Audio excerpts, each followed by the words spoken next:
দর্শক, অনেকেই রাতে ঘুমের মধ্যে বিপদে পড়েন। কি নিয়ে? সেটা হচ্ছে পায়ের রগে টান লাগা, পায়ের মাংসপেশি অনেক সময় চাকা বেঁধে যায়, এমনভাবে চাকা বেঁধে যায়, এদিকেও নড়তে পারছেন না, ওদিকে নড়তে পারছেন না, প্রচণ্ড ব্যথা, কাউকে ডাকা ছাড়া কোনো উপায় থাকে না। আস্তে আস্তে মালিশ করার পরে, আস্তে আস্তে মাসাজ করার পরে, সেক দেওয়ার পরে তখন সেটা সারে। তো আসলে চলুন জেনে নেই কী কারণে সেটা হতে পারে, কীভাবে সেটা থেকে মুক্তি পেতে পারে। তো দর্শক, এই মনটি কম বয়স থেকে শুরু করে অনেক বেশি বয়সে এটার প্রকোপ বেশি থাকে। তো একদম কম বয়সে সাধারণত দেখা যায় না।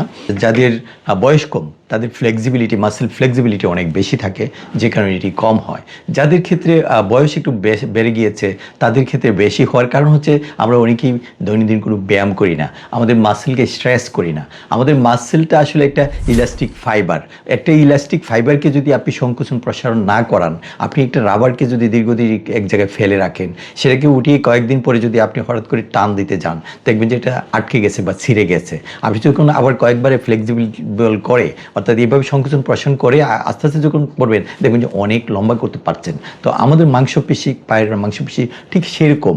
আপনি যখন ব্যায়াম করেন না, আপনি যখন আপনার মাসেলকে ইউজ করেন না, আপনি যখন রাতে ঘুমের মধ্যে হঠাৎ মুভ করতে যান, তখন আপনার মাসেল তত দ্রুত রিল্যাক্স হতে পারে না। যত দ্রুত আপনি মুভমেন্ট চাচ্ছেন তত দ্রুত রিল্যাক্স হতে পারে না, এবং সেই কারণে বেশিরভাগ ক্ষেত্রে দেখা যায় মাসেল কট হয়ে যায়। এখানে আরও কিছু কারণ থাকতে পারে, যাদের ডিহাইড্রেশন থাকে, ওভার ইউজ থাকে করেন, যাদের প্রচুর ব্যায়াম করেন বা দীর্ঘ সময় দাঁড়িয়ে কাজ করেন, তাদের ক্ষেত্রে হতে পারে। এটা থেকে বাঁচার কতগুলো টেকনিক আছে, যে আপনি ঘুমের মধ্যে যখন আপনার সমস্যা হবে, তখন আপনি আসলে পাটা, আমরা বিশেষ করে যখন আমরা শরীরে মুচড় কাটি, আমরা পাটাকে নিচের দিকে এরকম ফ্লেক্স করি। এটা করা যাবে না কখনোই। আপনি সবসময় যখনই মনে হবে যে আপনার সমস্যা আসতেছে, তখন আপনাকে পাটাকে উপরের দিকে ডরসিফ্লেকশন করতে হবে, অর্থাৎ উপরের দিকে বাঁকা করতে হবে, টেনে ধরতে হবে, তাইলে আপনি ফিরাতে পারবেন।